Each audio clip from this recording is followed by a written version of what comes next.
লন্ডনে শেখ হাসিনার ঘনিষ্ঠদের ৯০ মিলিয়ন পাউন্ডের সম্পত্তি জব্দ।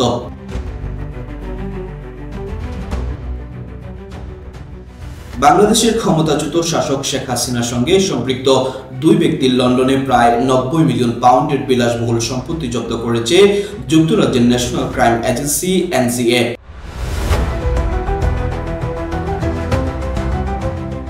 ব্রিটিশ গণমাধ্যম দ্য গার্ডিয়ানের এক খবরে বলা হয়েছে, ক্ষমতাচ্যুত সাবেক প্রধানমন্ত্রী শেখ হাসিনার ঘনিষ্ঠ সহযোগী ও উপদেষ্টা সালমান এফ রহমানের ছেলে শায়ান এফ রহমানের লন্ডনে থাকা দুটি সম্পত্তি জব্দের আদেশ পেয়েছে এনসিএ। খবর দ্য গার্ডিয়ানের। সরকারি রেকর্ড থেকে দেখা গেছে, বাংলাদেশের ক্ষমতাচ্যুত সরকারের সঙ্গে যুক্ত সম্পত্তির সন্ধানে বাংলাদেশকে সহায়তা করার জন্য যুক্তরাজ্যের উপর চাপ বৃদ্ধির পর জাতীয় অপরাধ সংস্থা এনসিএ ৯টি সম্পদ জব্দের আদেশ পেয়েছে। এই আদেশের ফলে আহমেদ শাহরিয়ার রহমান ও তার চাচাতো ভাই আহমেদ শাহরিয়ার রহমান লন্ডনের গ্রুসপ্রেনর স্কয়ারে অ্যাপার্টমেন্ট সহ কোনো সম্পত্তি বিক্রি করতে পারবেন না। Looking to expand your business in the UK? UBM takes care of everything. Company registration, UK bank account, pay, insurance and tenancy. Start with UBM. Expand with confidence.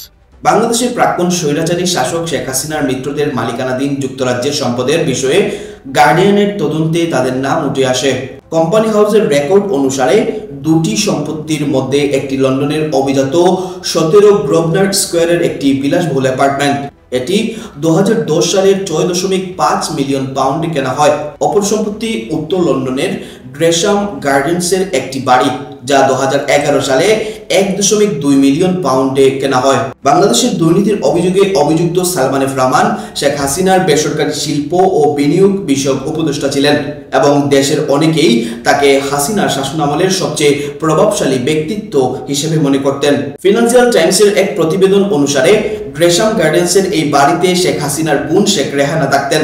Transparency international UK এর নীতি পরিচালক Duncan harms বলেন, আমরা যুক্তরাজ্যের আইন প্রয়োগকারী সংস্থাগুলোকে তাদের তদন্ত চালিয়ে যাওয়ার এবং বিলম্ব না করে সন্দেহভাজন সব সম্পদ জব্দ করার আহ্বান জানাচ্ছে।